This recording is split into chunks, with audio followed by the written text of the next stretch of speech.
Assalamualaikum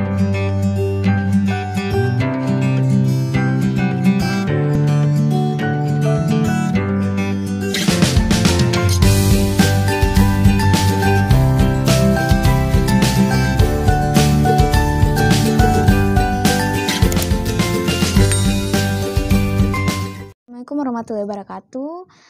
Baik, di video kali ini saya akan mengkritik sebuah novel yaitu yang berjudul Jangan Takut Jatuh Cinta karya dari Ibu Yuslimar. Nah, karya Ibu Yuslimar ini sendiri merupakan karya yang awalnya ia posting di halaman Facebook dan ternyata banyak yang suka sehingga Ibu Yuslimar pun memutuskan menjadikan sebagai novel. Saya di sini akan mengkritik novel ini dengan menggunakan teori strukturalisme, di mana di sini lebih menekankan pada unsur-unsur intrinsik pada karya sastra. Di sini saya mengambil bagian dari bagian 3 hingga bagian 5. Baik, pertama dari segi tema. Di sini penulis menggunakan tema percintaan atau romansa dapat dilihat dari inti cerita di mana novel ini menceritakan tentang kisah cinta dari Wonodia yang dipenuhi banyak konflik dan di bagian 4 dan 5 terdapat pertentangan antara Wonodia dengan ayahnya yang dimana di sini sang ayah ternyata juga mengalami kesulitan dalam percintaannya dulu. Selanjutnya dari segi penokohan dapat kita lihat di sini di mana tokoh utama jelas adalah Wonodia yang dimana Wonodia sendiri memiliki watak yang keras kepala. Lalu berikutnya adalah tokoh ayah. Watak ayah di sini memiliki watak yang sama kerasnya dengan Wonodia sendiri.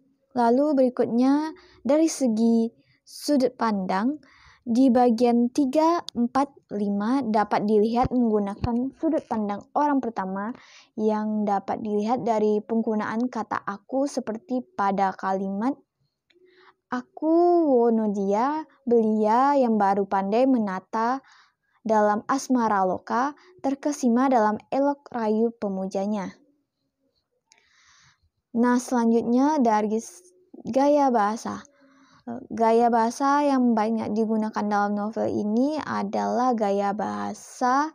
Nah, di sini yang pertama ada gaya bahasa hiperbola. Adalah gaya bahasa yang mengungkapkan sesuatu secara berlebihan bahkan terkesan tidak masuk akal. Contohnya pada bagian 5 yaitu pada kalimat aku tetaplah Wonodia yang masih si keras kepala yang mempesona menurut mereka. Tak bersurut meski halangan memangut, tak takut mati meski cintanya diamputasi. Lalu yang kedua ada gaya bahasa personifikasi. Adalah gaya bahasa yang digunakan untuk menggantikan fungsi benda mati yang dapat bersikap seperti manusia. Contohnya pada bagian 5 yaitu pada kalimat aku Wonodia yang masih punya belati pemukas pembela diri. Belati itu akan membungkam sang ayah. Jadi kesimpulan kritik saya terhadap novel Jangan Takut Jatuh Cinta karya Ibu Yuslimar ini yaitu menurut saya novel ini sangat bagus meskipun beberapa diksi yang dipakai terkesan terlalu sulit dan perlu pemahaman lebih lanjut serta dibaca berulang-ulang untuk memahami isi serta kandungan dari novel tersebut. Nah, demikian yang dapat saya sampaikan. Lebih dan kurang saya mohon maaf.